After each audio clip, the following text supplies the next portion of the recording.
prier avec Jésus, un itinéraire à ses côtés.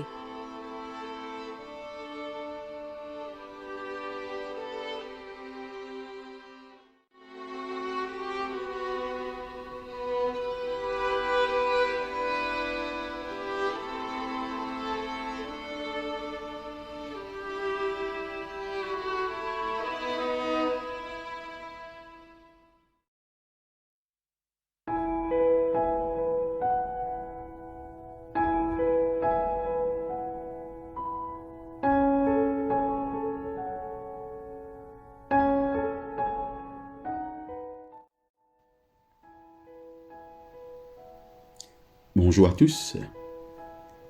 Merci d'être là encore une fois ce matin pour notre cheminement. Nous sommes arrivés au 4e jour. Le thème, les lieux déserts. En Luc chapitre 5 au verset 16, nous lisons: Sa renommée se répandait de plus en plus, et les gens venaient en foule pour l'entendre et pour être guéris de leur maladie.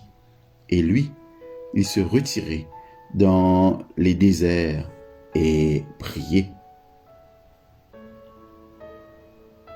Brian Harrison, un anthropologue et archéologue, lors d'une conférence suivant des fouilles archéologiques dans la région désertique de Cahuachi, au Pérou, en parlant sur la puissance du désert et des endroits désertiques, a déclaré ceci: Ce qui m'impressionne le plus dans le désert est que les éléments de l'univers sont réduits à leur forme la plus simple: terre, vent, soleil, eau.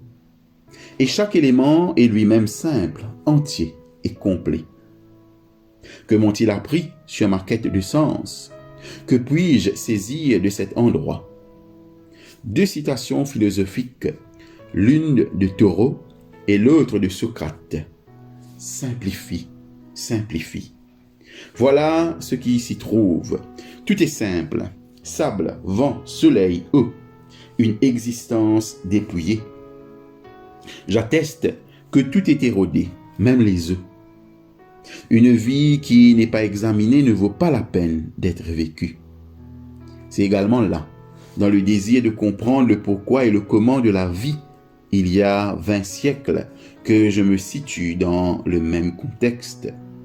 Passer en revue ma vie dans sa forme la plus simple, considérer mes besoins et mes désirs, les besoins et les désirs d'un homme d'âge mûr, d'il y a bien longtemps.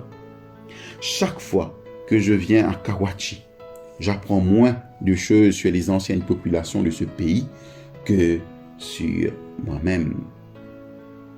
Ainsi, dans les endroits dont parle ce dernier, ceux-là même où Jésus s'est retiré pour prier, toute logistique de soutien disparaît. Les distractions s'évanouissent. On apprend très vite si la simplicité de l'existence du lieu apportera un soulagement bienvenu ou une force d'oppression, ou même un peu des deux. Pour ceux d'entre nous qui sont constamment agressés par les activités et écrasés par les responsabilités, ce qui frappe le plus, du moins au début, c'est l'apaisement que procurent les lieux désertiques. Le silence et la solitude du désert se glissent entre soi et les fardeaux quotidiens, comme un tampon qui finit par tout envelopper. Quand le paysage est nu, aussi loin que porte le regard, nous sommes moins familiers. Le terrain à l'intérieur de nous-mêmes, là où nous discernons ce qui est essentiel à la vie, à la foi, à l'existence, c'est-à-dire Dieu. Plus d'une fois, Jésus se retira dans des lieux déserts pour prier. Peut-être lui rappelait-il l'expérience initiale dans le désert aux besoins fondamentaux, ainsi qu'à ses tentations fondamentales. Alors que le tentateur cherchait à le persuader que la célébrité, la sécurité et le ventre plein sont les éléments fondamentaux de la vie, Jésus discerna la simplicité à la fois délicate et grandiose de la fidélité de Dieu en l'absence d'abondance. L'attitude de Jésus, qui se retire, contraste singulièrement avec les foules qui grossissent et la parole qui se répand. En face de la pression qui montait, Jésus se retirait. Mais il s'agissait moins pour lui de fuir son ministère que de chercher la force de reprendre le combat et de conserver une juste perspective. Simplifier et encore simplifier. Le fait de nous retirer dans un lieu désert nous oblige à clarifier notre perspective, ce qui n'est pas possible quand nous sommes constamment harcelés par des gens et des activités. La solitude nous incite à nous prendre au sérieux, sans l'agitation autour de nous, sans les conseils d'autrui quant à ce que nous sommes ou nous devrions être. La solitude invite à la réflexion sur soi-même.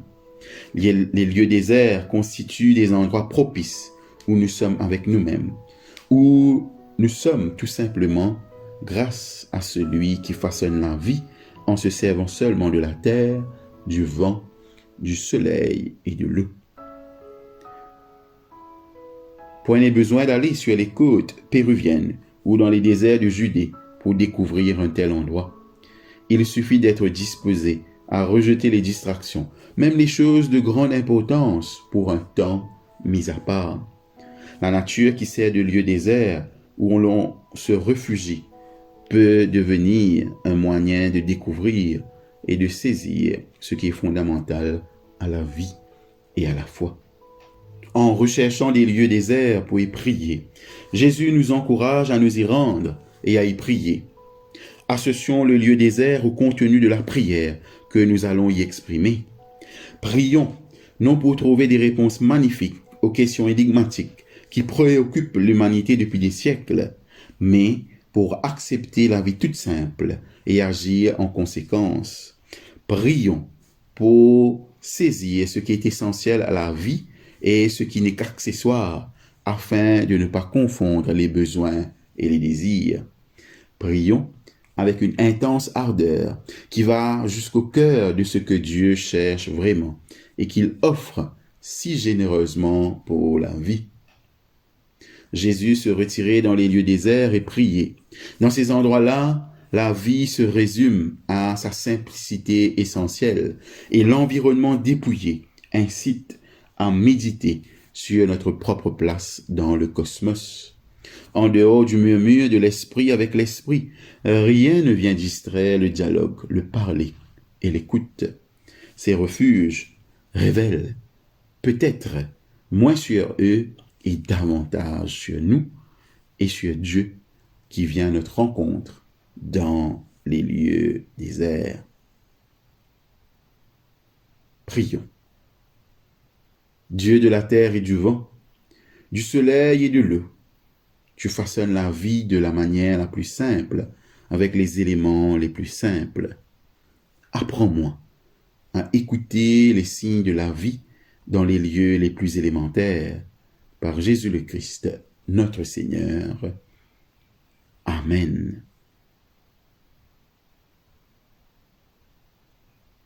Votre exercice spirituel pour ce matin. À un moment donné de la semaine, trouvez un lieu désert pour cultiver un temps de prière. N'essayez pas de combler le silence par des mots ou des pensées à chaque instant.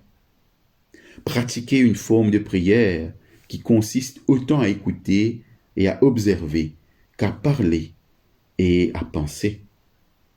Que la solitude du lieu et son aspect rudimentaire vous enseignent leurs leçons pendant le temps passé à cet endroit.